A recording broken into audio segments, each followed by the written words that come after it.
Hello YouTube family, good morning. कैसे हैं आप सभी? आशा करती हूँ आप सभी बहुत अच्छे होंगे, स्वस्थ होंगे। Welcome back to my channel Anamika life style blog.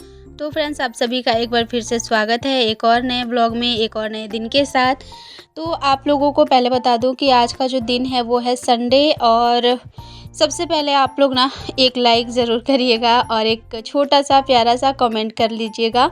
जो भी मेरे चैनल पे नए आते हैं तो प्लीज़ चैनल को सब्सक्राइब भी कर लीजिएगा। तो यहाँ पे आज की ब्लॉग की शुरुआत मैं कर रही हूँ दोपहर के लंच बनाने के साथ।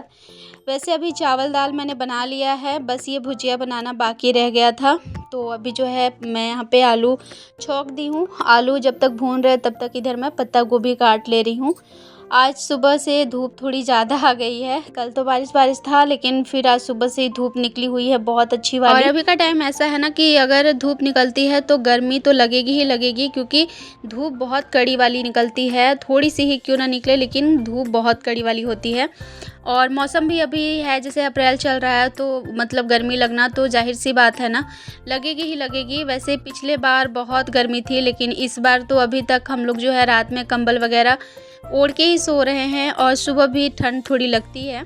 अभी मौसम ऐसा कुछ खास यहाँ गर्मी वाला हुआ नहीं है। तो इस बारे में ना बात भी मैं हस्बैंड से करती हूँ कि पता नहीं इस बार हम लोगों को गर्मी मतलब मिलेगा भी कि नहीं देखने को, क्योंकि अभी अप्रैल जो है चलने लगा है और अभी भी बिल्कुल थोड़ी थोड़ी बहुत गर्मी आई है। बारिश तो हो रही है, आप लोग देख ही रहे हैं, लेकिन बस वही है कि मतलब गर्मी महसूस नहीं हो रहा है। थोड़ा बहुत धूप कभी कभी निकलती है ना, तो लगता है कि हाँ अभी गर्मी गर्मी जैसा फील होता है, लेकिन उसके बाद अगर मौसम ठंडा हो जाए, बारिश होने लगे, तो बिल्कुल भी नहीं लगता।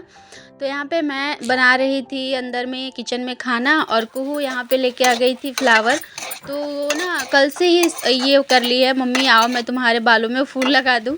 तो वही अभी मैंने सोचा बच्ची है और इतने प्यार से आती है तो मैं लगवा लेती हूँ, और ढेर सारे फूल उसने मेरे बालों में लगा दिए थे। इधर ना मैं भुजिया बना के और फिर आ गई हूँ अपने सारे ग्रॉसरी के सामान को रखने के लिए।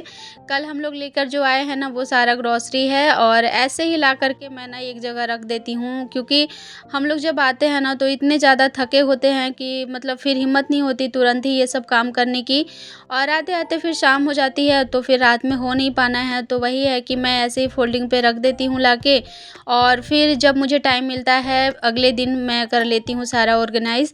क्योंकि ग्रॉसरी भी रखना ना एक बहुत बड़ा टास्क होता है, किस तरह से रखना है, कैसे रखना है, सब याद रखना पड़ता है। और फिर ना जब चीज़ें या मतलब ज़रूरत पड़ती है तो उसी हिसाब से निकालना रहता है, इसीलिए सब चीज़ें ना ध्यान में रख के करना पड़ता है। तो इसीलिए मैं इसको आराम से ही सारा ऑर्गेनाइज़ करके रखती हूँ। तो यहाँ पे जो है ये बैग मैं यहीं ले आई थी, क्योंकि बैग में बहुत ज़्यादा सामान था नहीं, तो खाली ही था। तो मैंने सोचा चलो यहीं ले आते हैं और यहीं पे मैं सबको रखूँगी, क्योंकि अभी जो है हस्बैंड गए हैं सब्जियां लेने के लिए। तो जो थैला लेके जाते हैं ना सब्जी लेने के लिए, तो वही वाला हम लोग ग्रॉसरी के लिए लेके कल गए थे। तो वो ग्रॉसरी का सामान जितना था सब इसी में था, वो यहीं पे फोल्डिंग के ऊपर ही रख के चले गए थे। तो फिर मुझे ना यहाँ से एक एक पैकेट करके उठा के लेके जाना पड़ता है, इसीलिए मैं यहाँ पे बैग ही ले आई हूँ। तो इसमें जितना भी सामान था पिछले बार वाला सारा मैंने निकाल दिया है, एक साइड कर दिया है। अभी जितनी भी नई चीज़ें लेकर के आई हूँ ना, उन सब चीज़ों को मैं पहले अंदर रखूँगी, ज़रूरत के हिसाब से। जो मुझे लगेगा कि हाँ मुझे इसकी ज़रूरत है और वो ख़त्म हो गया है, तो उसको मैं ऊपर रखूँगी, और जो चीज़ें मुझे लगेगी कि हाँ इसकी अभी ज़रूरत नहीं है, उसको मैं मतलब अंदर में रख दूँगी। तो इस तरह से करके मैनेज करना पड़ता है, क्योंकि फिर जब ज़रूरत पड़ता है ना तो तुरंत से निकालना पड़ता है, तो हड़बड़ी में चीज़ें हो नहीं पाती। तो बस यहाँ पे जो है सारी चीज़ों को मैं ऐसे ही याद कर कर के रखते जा रही हूँ, और जो चीज़ें पिछली बार की थी उसको मैं ऊपर रखती हूँ, ताकि पहले मैं उसे ख़त्म कर सकूँ। और अभी भी कुछ कुछ चीज़ें बाकी रह ही गई है ग्रॉसरी वाली, जो कि मुझे नहीं मिला, मतलब विशाल में नहीं मिला। तो फिर वो जो है मैं अभी ऑर्डर करूँगी फ्लिपकार्ट से, और फिर जो बचेगा वो मैं यहाँ रिलायंस से ले आऊँगी। तो सारा चीज़ें जो है इकट्ठा नहीं मिल पाता, और वो इसलिए क्योंकि मैं थोड़ा-सा अपना दिमाग लगाना चाहती हूँ। मैं चाहती हूँ कि हाँ, अगर थोड़ा-सा मतलब इधर-उधर करके पैसे जो हैं थोड़ा बच जाएँ तो अच्छा है ना। थोड़ा खुद को परेशानी दे दो लेकिन पैसे बचे तो फिर वो हमारे आगे में काम आते हैं। तो इसीलिए जो है जो चीज़ें मुझे लगती है कि महँगी है तो वो ना फिर मुझे जहाँ से सस्ता लगता है वहाँ से मैं मँगा लेती हूँ। इस तरह से करके ग्रॉसरी में भी मैं थोड़ा बहुत जो है बचत करने की कोशिश करती हूँ। बाकी जितना होता है उतना मैं कर पाती हूँ। उसके बाद यहाँ ना ये मैं कुछ-कुछ चीज़ें लेके आई थी, जिसमें से ये एक लेस है जो कि मुझे अभी अपने साड़ी के आँचल में लगाना है। आँचल का जो लेस है ना वो एकदम ख़राब हो गया है, तो मुझे अभी वो पहनने में भी नहीं हो पा रहा था इसीलिए। तो ये ना मैं लगभग ना 1.5 मीटर से थोड़ा कम है और मुझे ₹150 का पड़ा है। और लेस कैसा है आप लोग बताइएगा। साथ में मैंने एक लिपस्टिक ली थी लिक्विड वाली और एक धागा लिया है साड़ी के कलर का। और मोस्ट इम्पोर्टेंट जो मुझे कि यहाँ पे मिला है, जो कि जिसकी वज़ह से मैं बहुत-बहुत खुश हूँ, वो है काँच की चूड़ियाँ। यहाँ पे काँच की चूड़ियाँ मिलना जैसे भगवान से भेंट करने के बराबर है। तो यहाँ पे मिलती नहीं है। बहुत मतलब मैं 2 साल हो गया ना, 2 साल में एक बार भी मैंने यहाँ काँच की चूड़ियाँ नहीं देखी। एक बार मैं ली भी थी ना, तो वो ना मुझे लगता है कि 1 दर्जन दिए थे ₹120 का, वो भी छोटा साइज़ था जो कि अभी भी मेरे पास रखा हुआ है। तो मैं गई ना कल, तो अचानक से मेरी नज़र पड़ गई, एक आंटी लेके बहुत सारा बैठी हुई थी। तो मेरे पैर से मतलब मैं क्रॉस ही कर रही थी वहाँ से और मेरे पैर के नीचे नज़र गया तो देखा, मैंने कह रही ये तो काँच की चूड़ियाँ हैं। तो मैं फटाक से रुकी और मैंने कहा आंटी ये क्या काँच की चूड़ी है? तो उन्होंने बोला हाँ। तो मैंने फिर पूछा, क्योंकि मुझे विश्वास नहीं हुआ, तो मैंने पूछा कि आप ये कहाँ से लाए हो? तो वो बोली बिहार साहेबगंज से। तो फिर उनसे बातचीत हुई तो फिर ना थोड़ा-सा पता चला और देखा मैंने, तो ढेर सारी चूड़ियाँ थी लेकिन डिज़ाइन फिर वही था कि उतनी दूर से चूड़ियाँ लाना बहुत मुश्किल है, टूटते-फूटते भी बहुत है, तो उतना उन्होंने किया था, बहुत किया था। और ₹70 दर्जन बोली थी लेकिन 50 का दर्जन करके दे दी थी, तो मैं बहुत खुश थी। तो मैंने 2 दर्जन फ़िलहाल ले लिया था। डिज़ाइन-विज़ाइन मैंने कुछ नहीं देखा, क्योंकि चूड़ियाँ हैं वही बहुत बड़ी बात थी मेरे लिए। तो बस यहाँ पर जो है मैं उन चूड़ियों को रख दूँगी और बहुत बचा-बचा के पहनने की कोशिश करूँगी मैं अभी।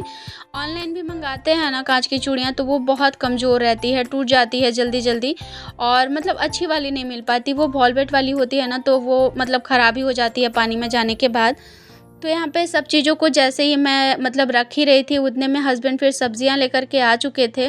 गर्मी बाहर बहुत ज़्यादा लग रही है, जिस वजह से ये पसीने-पसीने हुए थे पूरा। मैंने बोला आप पंखे के पास जाके थोड़ा बैठ लीजिए, लेकिन फिर वो था कि जलेबी लेकर आए हुए थे और हम दोनों माँ-बेटी को यहाँ देखे, तो फिर वो बोले नहीं यहीं पे बैठते हैं, निकालो जलेबी। और उनको प्यास बहुत तेज़ लगी हुई थी। और होता भी है ना, सब्जियाँ 10-12 केजी होती हैं और जो एक बार हाथ में उठाते हैं 2 ढाई किलोमीटर सीधा चढ़ान चढ़ के आना पड़ता है, तो बहुत मुश्किल होता है। तो इस वजह से कैसे लाते हैं यही जानेंगे, मैं तो मेरे से तो नहीं हो पाएगा। और फिर यही था, मैं पानी लेके आई जल्दी से और उसके बाद गरमा-गरम जलेबी थी तो मैंने सबसे पहले उन्हें ही दी। और जब मैं अभी चूड़ियाँ मतलब रख रही थी ना, तो उसमें एक मेहंदी था मेरे पास, पैकेट मेहंदी का, तो कुहू को दिख गया। अब उसने बोला मम्मी मुझे इससे मतलब कर दो, फ्लावर बना दो। तो मैं उसको बना रही थी हाथों में और मतलब फ्लावर बनाने के चक्कर में ना कुहू जलेबी खाना भी भूल गई। तो हस्बैंड खाए, उसके बाद मैंने भी खाया और सच में गरम-गरम जलेबी ना बहुत ज़्यादा टेस्टी लगता है। वैसे तो हमेशा नहीं मिल पाता, लेकिन संडे के संडे हस्बैंड ले आते हैं और मीठा मैं ज़्यादातर अवॉइड करना चाहती हूँ, लेकिन फिर भी जलेबी देख कर के मन किसका मानता है, 1-2 तो हो ही जाता है, तो मैंने भी खा लिया था।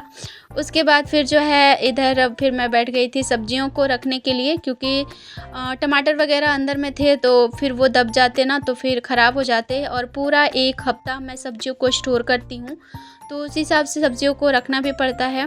तो यहाँ पर जो है सब्जियाँ भी थोड़ा ज़्यादा आया है, क्योंकि अभी थोड़ी सब्ज़ी सस्ती है, 30-40 इस तरह से सब्जियाँ मिल जा रही है ना, तो मतलब ये लग रहा है कि हाँ चलो खा लो, नहीं तो फिर 80-90 100 120 का ऐसे मिलेगा हरा सब्ज़ी।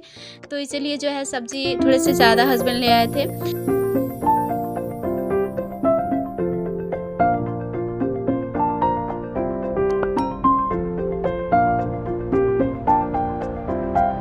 वैसे बाकी जो सब्जियां हैं वो मतलब जैसे हर बार लाते हैं वही सारी है, लेकिन इसमें बैगन और तोरई दो ऐसी सब्जियां थी जो कि आज बहुत दिन बाद आई थी। तोरई तो मतलब सीज़न का पहला है, अभी तक तो नहीं आया था। 80 रुपये केजी था और वो भी आधा केजी लाए हैं, और वो भी छोटा छोटा, थोड़ा बड़ा लाते तो ठीक था।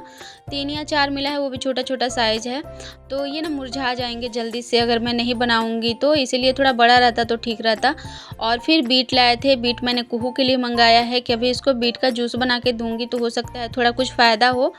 और फिर इधर आया था प्याज, आलू, गाजर, शिमला मिर्च, बीन्स अभी 40 का केजी मिल रहा है ना, तो आज आ रहा है। और भिंडी था, भिंडी भी अभी 80 रुपये केजी है, तो भिंडी हाफ़ केजी आया था, लेकिन एकदम फ्रेश वाली भिंडी थी, बहुत अच्छी वाली। तो ये है आज की सब्जियां, हरी हरी एकदम डलिए में भरा रहता है सब्जी ना, तो देख के बहुत अच्छा लगता है, लेकिन पैसे भी बहुत लगते हैं यहाँ सब्जियों में। ये इतनी ही सब्ज़ी हमारे यहाँ ना 200-250 में हो जाता, लेकिन यही सब्ज़ी यहाँ 500 रुपये का हो जाता है। तो ये सब्जियां हैं आज की, और ये पूरे हफ्ते चलेंगी। तो बस चलिए, अब बाहर में मैंने डाला है वो चिप्स चरौरी जिसको मैं अभी बनाई थी ना, वो वाला। तो आज धूप निकली थी तो मैंने बाहर में ऐसे नीचे में कपड़े पे ही करके डाल दिया था कि थोड़ा सूख जाएगा, बहुत टाइम ले रहा है सूखने में, क्योंकि धूप वैसी अच्छी वाली मिल नहीं रही ना, इस वजह से। और साथ में मैंने सूखी वाली मिर्च भी डाल दी थी कि मतलब सूख जाएगा। इसी तरह से जो भी हरी मिर्च आती है ना, और उसमें से जो सूख जाती है उसको मैं ऐसे ही सुखा के रख लेती हूँ ताकि फ़ोरन वगैरह में काम आ जाए। और जो चरौरी मैंने बनाया ना, वो मतलब उतना अच्छा बन नहीं पाया, मुझे लगता है बहुत दिन से सूख रहा है ना, इस वजह से मतलब उसमें उतना अच्छा खिलेगा नहीं, और कलर भी थोड़ा सा डार्क हो गया, अच्छा वाला नहीं बन पाया। और मतलब मन बहुत खुशी से मैंने बनाया था, लेकिन मन ना उदास हो गया कि इतने अच्छे से मैंने बनाया था और सारा मेहनत मेरा बेकार चला गया।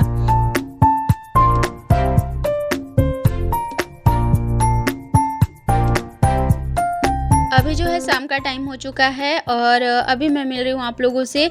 लगभग 4 बज रहे होंगे, 4 सवा 4 हो रहा है। तो हस्बैंड और कुहू दोनों चले गए हैं फील्ड में खेलने के लिए, और मुझे मतलब कुहू भी बोल रही थी मम्मी चलो तुम भी चलो, तो मैंने बोला घर के काम करके और मैं आती हूँ, तुम लोग जाओ तब तक खेलना। तो कपड़े मैंने सुबह धोए थे जो कि उठा के ले आई हूँ, सूख गया था, दिन भर धूप अच्छी निकली थी तो। और आज था नवरात्रि का पहला दिन, मैंने बताया नहीं आप लोगों के, तो पूजा पाठ जो है सुबह सारे कुछ हो गए थे मेरे जल्दी।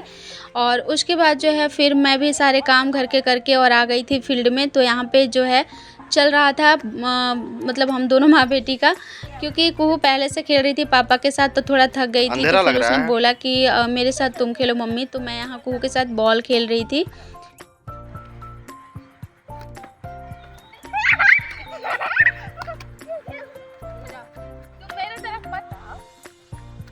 अंधेरा ही आ रहा है। ये गया, मारो मारो मारो।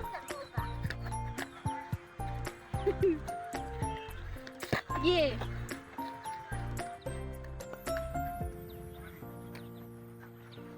जा रहा गया। तो यहाँ पर जो है मैं खेल के ना थोड़ी देर बैठ गई थी, क्योंकि ज़्यादा देर खेली तो ना मुझे थोड़ा सा थकावट जैसा लगने लगा था। उसके बाद फिर यहाँ पे कुहू और हस्बैंड खेल रहे थे, तो मैं उन लोगों का थोड़ा रिकॉर्ड कर रही थी। बच्चों के साथ ना थोड़ा बहुत खेल लेना सही रहता है, इस तरह से बच्चों का माइंड भी जो है ना थोड़ा सा फ्री हो जाता है। और यहाँ तो कोई है नहीं इसके साथ ऐसे खेलने वाला, एक टुनटुन भी है तो छोटा सा है, तो हम ही लोगों को खेलना पड़ता है। तो फिर यहाँ पर जो है साइड में सर भी बैठे हुए थे, लेकिन फिर भी जो है थोड़ा सा मैंने खेला इसके साथ। तो कैसा लगा आप लोगों को आज का ब्लॉग बताइएगा कमेंट में, एक लाइक ज़रूर करिएगा। चैनल पर नए होंगे तो प्लीज़ चैनल को सब्सक्राइब कर लीजिएगा, बेल आइकन को प्रेस कर लीजिएगा। मिलती हूँ आप सभी से नेक्स्ट ब्लॉग में, तब तक के लिए बाय बाय।